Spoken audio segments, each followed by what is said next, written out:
اسمع كده. الولد ده الكلام اقسم بالله رجاله بشنبات ما قالوه. الشيخ وهو بيدعي اسمع. الشيخ وهو بيدعي بيقول لك ايه؟ اللهم اعز الاسلام واعز المسلمين. هل هو مثلا بيقولها صدفه يا جدعان؟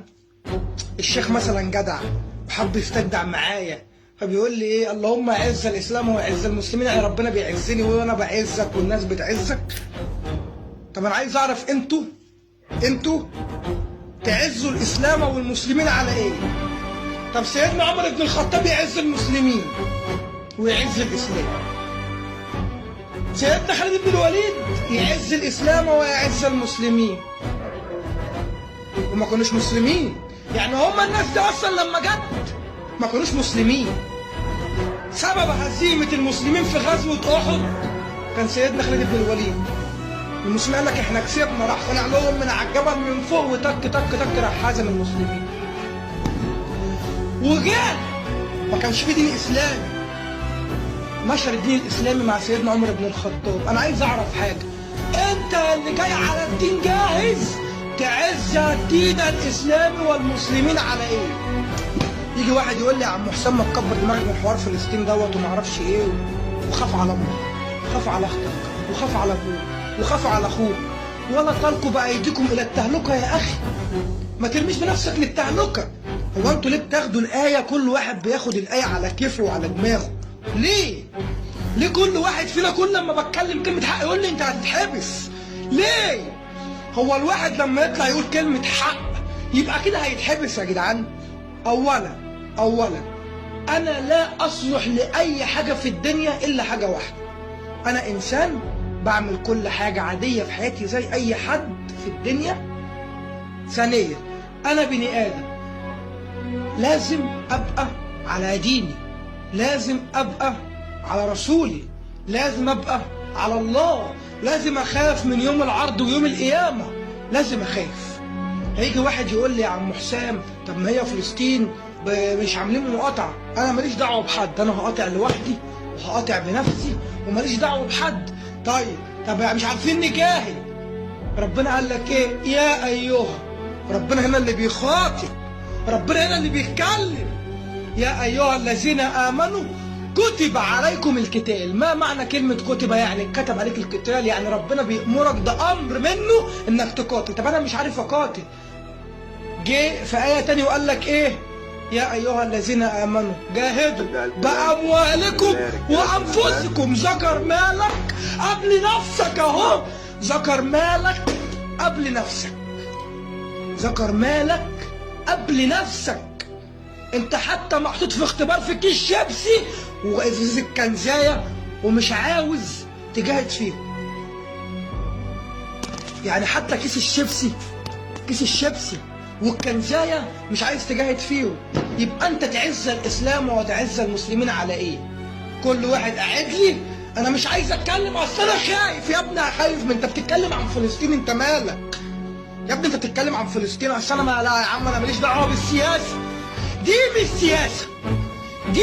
مش سياسه. انا لا اتدخل في اي شؤون دوليه، لا اتدخل في شؤون الدوله، لا اتدخل في اي شؤون اكبر مني عقليا بدنيا صحيا جسديا فكريا.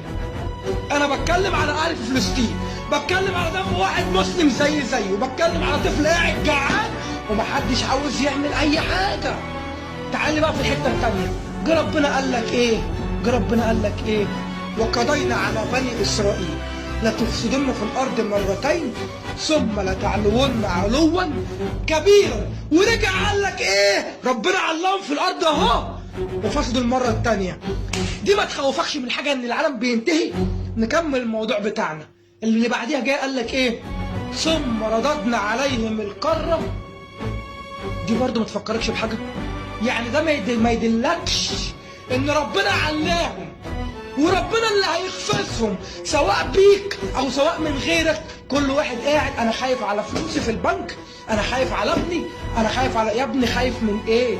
احنا بعد ما بنموت ونتكفن ونتغسل وننزل في القبر، يجي الملاكين يحاسبوك في القبر، بتروح على البرزخ، بتعيش حياه تانيه في البرزخ. الله اعلم هل هي حياه حلوه ولا حياه مش حلوه الله اعلم، او حياه زي الدنيا الله اعلم. انا مش هفتي في حاجه انا ما اعرفهاش، انا بتكلم في اللي انا اعرفه. انا دلوقتي بعد ما هموت هروح البرزخ. هل البرزخ دي مش ربنا اللي هيوديك فيها؟ تتخيل انت لو بقيت اشلاء، شايف دي كده مثلا وشايف جسمك ده كله كده بقى اشلاء، حته لا ما بقاش فيك لحم اصلا، عباره عن حبه دم فيك ويا عم ساحوا على الارض. ربنا مش هيحاسبك، ربنا مش هيجمع جسمك ده تاني ويرجعه تاني. يحيي من يشاء ويميت من يشاء. ربنا حيا الميت، ربنا خلى الشجر يتكلم وهيخليه يتكلم. يعني على كل حاجه اتسخرت بتذكر ربنا. الجبل بيذكر ربنا كل يوم، بيذكره كل يوم. الجبل والبحر والسماء والارض بيخبوا ربنا. ائذن لي يا رب ان اسكت على ابن ادم، اتركوني انا وعبدي. الارض ائذن لي يا رب ان ابتلع ابن ادم، اتركوني انا وعبدي. السماء بتقول يا رب ائذن لي ان اخسى ابن ادم، اتركوني انا وعبدي. انت عايز تاني؟ والبحر البحر اللي كلكم فرحانين بيه بيتمرد على الانسان ومش عاجبه الانسان. يا رب ائذن لي ان اغرق ابن ادم، اتركوني انا وعبدي. يا جدع انا نجاك من كل دول، وكلمه حق تقولها لله ورسوله والمسلمين خايف تقولها. انك تدافع عن دم عيل جعان، عيل بيموت، عيل خلاص جاب اخره، حلمه اتدمر، مات، تقول كلمه حق، تقول انا خايف. انا ماليش دعوه باي شؤون في البلد، لان انا زيي وزي غيري. وانا واحد كنت جوه الجيش المصري واحبه من اول عسكري فيه لاكبر رتبه فيه. ماليش دعوه باي حاجه، وانا اقل واحد في الدنيا، يعني انا اقل واحد